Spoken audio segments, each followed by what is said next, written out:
Do you want to wake up feeling like you're stepping into who you're meant to be, into the best possible version of you?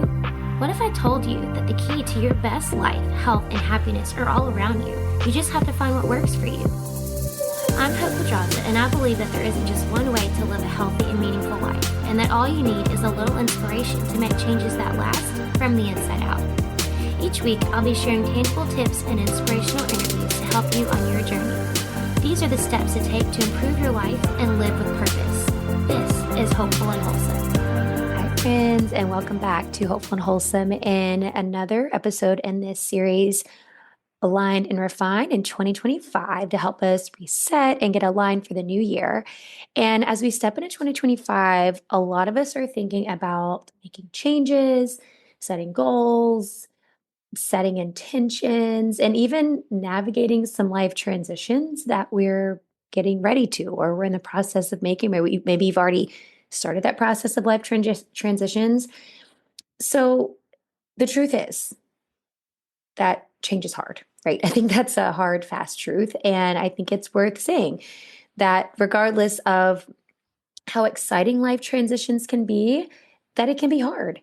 And whether it's starting a new habit or letting go of something that no longer serves you or adapting to unexpected shifts in your life, resistance can show up and it really tries to hold us back, right?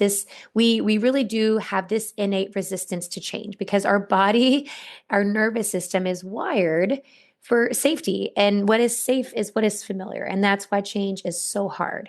In today's episode, I want to explore the art of embracing change. And I want to talk to you about the neuroscience of why we resist change, practices for navigating the uncertainty with grace, and tools for making life transitions just maybe a little bit smoother. And so if you're looking to release any resistance, what really openly welcome in changes in 2025, then this episode is going to bring you a lot of insight. So let's jump in. I want to start by talking about why change feels so difficult. So let's look at kind of the neuroscience behind this for a second. Our brains, and this is what I was saying a second ago, our brains and our nervous system, but our brains are wired for survival, not growth, right? Our brains are literally required to just survive, which is why growth and, the terms like growing pains and growth is hard and, why can't I create these new habits? Like all these things can be so hard. Our brains are not wired for growth and evolution. Our brains are wired for survival, but our soul is wired for growth and evolution. So it's this constant battle between the mind and the soul, right? That's why this is so hard. The amygdala, the part of the brain responsible for detecting threats, perceives change as a risk, even if it's positive change. Even if you're trying to make like healthy changes, for example, using that because it's an easy example, you're trying to make changes with your diet, or like my clients, for example, who, they're on these really, customized, curated protocols I've created for them. It can still be hard, and your brain can still perceive it as a threat, and even their bodies can perceive it as a threat, which is why a lot of time there's something called the Hersheimer effect, which is basically like you feel worse before you feel better, and it's your body has these negative responses to what I'm telling them to do. And I get messages from clients like, I've got headaches and these weird things are happening and this weird rash showed up out of nowhere. And like these things happen sometimes because your body's like, hold on, like this wasn't what we were used to. We were used to being in survival mode. Now you're telling us to do something else, right? Our brains are not wired for that. Our brain prefers what is familiar because it's comfortable, which is why stepping out of your comfort zone can be so dang uncomfortable, right? Our brains literally aren't wired for change. And it's why you hear people who get stuck in unhealthy patterns, like nutritionally, right? You hear people get stuck in, like, you're like, how do they let themselves get that way, right? This is why people are stuck in toxic relationships, right? This is why it happens. It's our brains are not wired for that. The other thing is the fear of the unknown. The resistance that we feel for change often stems from uncertainty. It's just not knowing what's on the other side. Again, remember, our brains are wired for survival and for safety and survival. What is uncertain is not safe, right? We fear what we can't predict or control, which triggers things like anxiety, hesitation, right? So, for example, you might resist a career change because you don't know if you're going to succeed doing that particular job. You don't know if it's going to be fulfilling, right? You resist, maybe it's a relationship thing, right? You resist, and maybe you could even think back to if you've ever been, maybe you are now, or maybe you have been in either an unhealthy relationship or a toxic relationship. And you're like, why am I resisting? I know this isn't great for me, but it's the fear of the unknown. Like, I don't know what's on the other side of that. I have no idea, right? The fear of the unknown. And then there's also the third thing I want to mention is the comfort zone trap, right? The comfort zone isn't necessarily where you're the happiest, but it's where you're the safest. Remember, again, we're talking about survival, certainty, safety. That's what our body and our brains are wired for. Staying in your comfort zone can lead to stagnation, though, while embracing change is what opens the door for growth. And like I said, your brain is wired for survival, but your soul is wired for growth. Your soul wants to grow, your soul wants to evolve. So I want you to take a second here and just kind of reflect on maybe a change you've resisted in the past and ask yourself, was it truly unsafe, or was my brain trying to keep me in my comfort zone? Right? Understanding this part can really help you reframe resistance as this kind of natural part of growth, which leads me to my next point. Now, we know why change feels hard, but I want to talk about how we can navigate it a little easier, right? With a little more ease, a little more grace, right? So, first, reframing your perspective. Instead of seeing change as something to fear, can we view it as an opportunity for growth? Asking yourself, what's the best possible outcome of this change? So, like in previous episodes where I've talked about, can you look at it from what's possible versus like where you've come from? Can we look at it that way?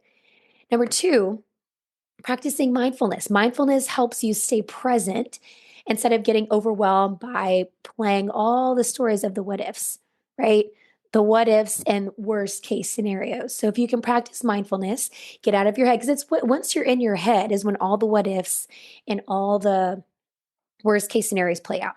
If we can get out of our head, which is what mindfulness is all about, getting back into your body, this is easier to get out of those scenarios.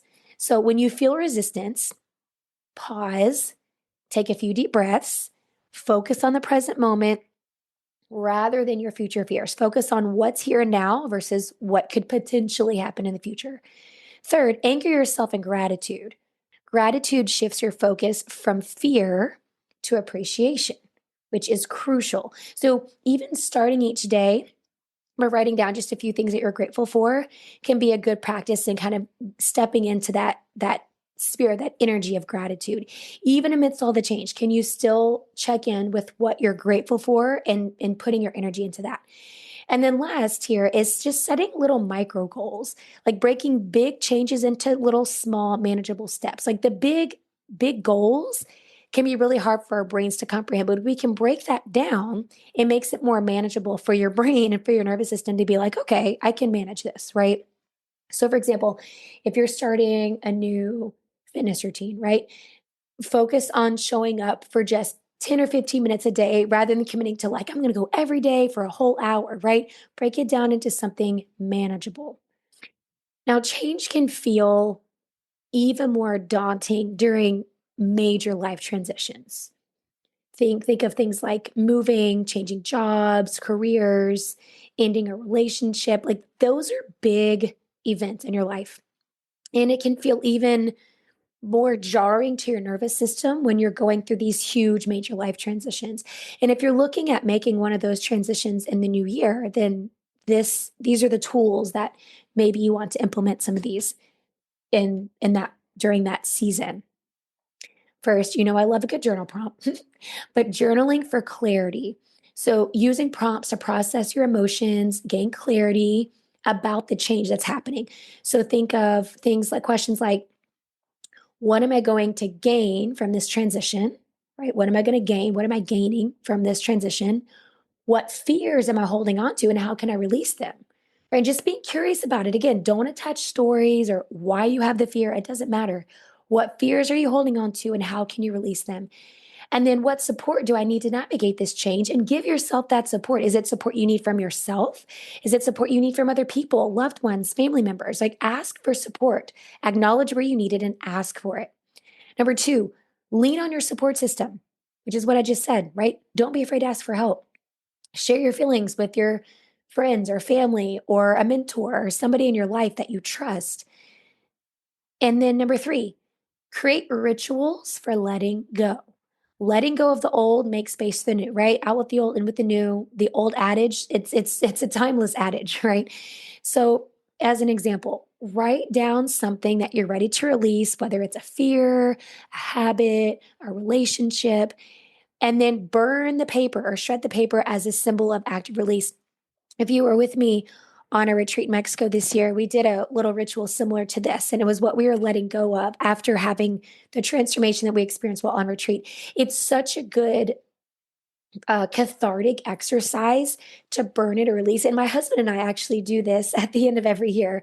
We started this a few years ago, or we write down what we're releasing for the previous year, and we go outside and we light it on fire and we let it burn. It's such a good ritual. It feels so good. So try it.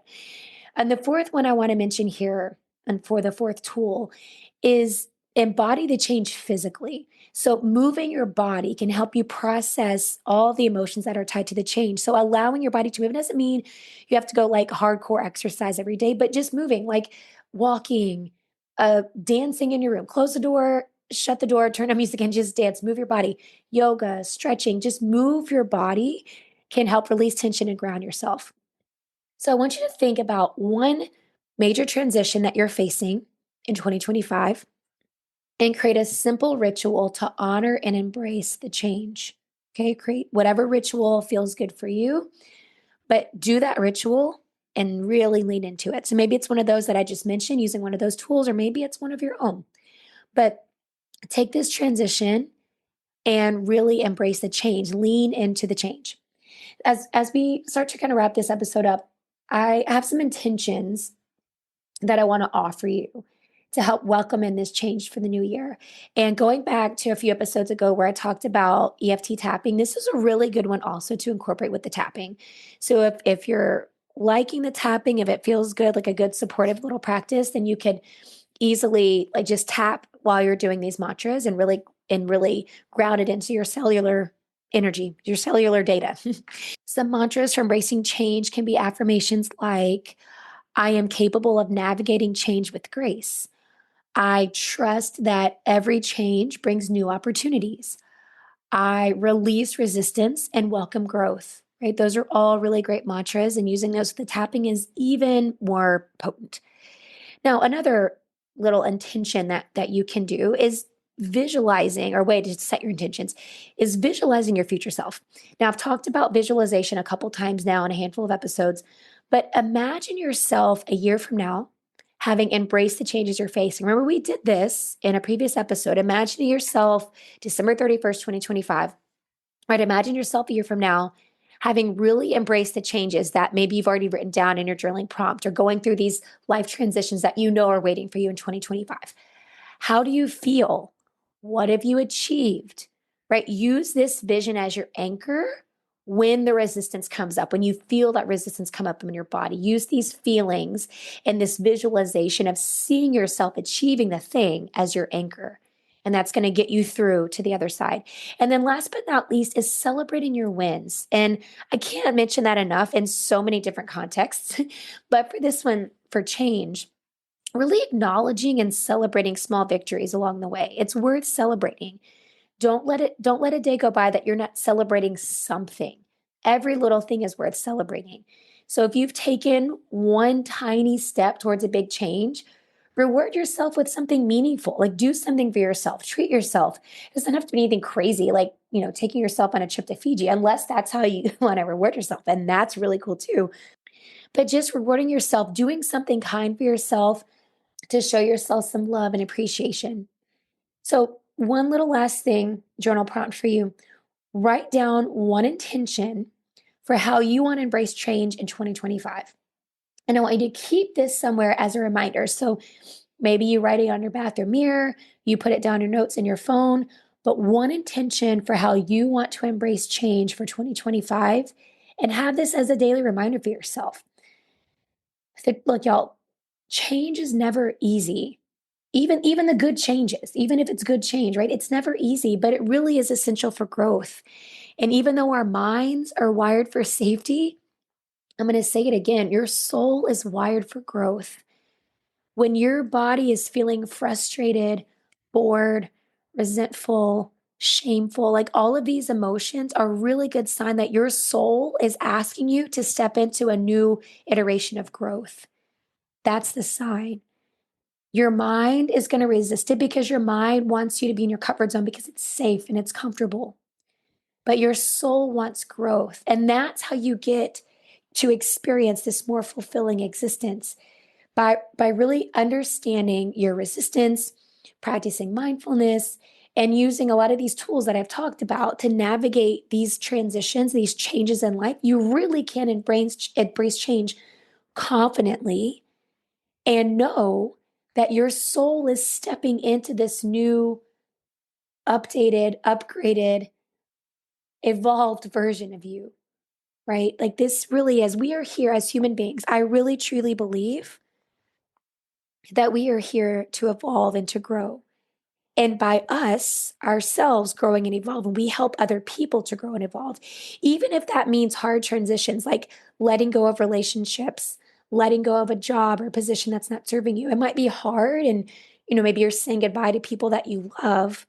But by you embracing your own soul's evolution, you're helping other people do the same. And you may not see the effects of that on this side of heaven, but I promise you that by you stepping into that, you embracing change and you embracing that growth and evolution that your soul is calling you to, that you are helping other people and theirs. So I hope this episode was helpful in being able to just make it a little easier to embrace change and letting go of resistance in the new year. And remember the gift I told you about. You can go into the show notes for my little holistic detox and start those practices because all of those practices are really going to help you and your body embrace change in the new year. These practices are so helpful and so supportive and nourishing for your body, your mind, your energy, all the things. So I apologize for my raspy voice. I should have said at the beginning. But I'm determined to finish recording these until my voice goes all the way out because these are to help you finish out the year strong, y'all. We're finishing out 2024 and I'm determined we're going to do it. I'm not going to let my voice stop me. So we only have one more episode left, so we can do it. And I will see you in the next and last episode of this series. Thanks for listening to Hopeful and Wholesome, y'all. If you found value in this week's episode, please subscribe on iTunes or wherever you listen to your podcast and leave a review to let me know what you thought. I'd love to know what you find useful in these episodes so I can know how to provide the most value I can to my listeners. And if you have topics you'd like to know more about, I'd love to hear those as well. So shoot me a message on Instagram, Facebook, or LinkedIn. It's at TheHopePedraza, or you can visit my website, hopefulandwholesome.com. Thanks, y'all.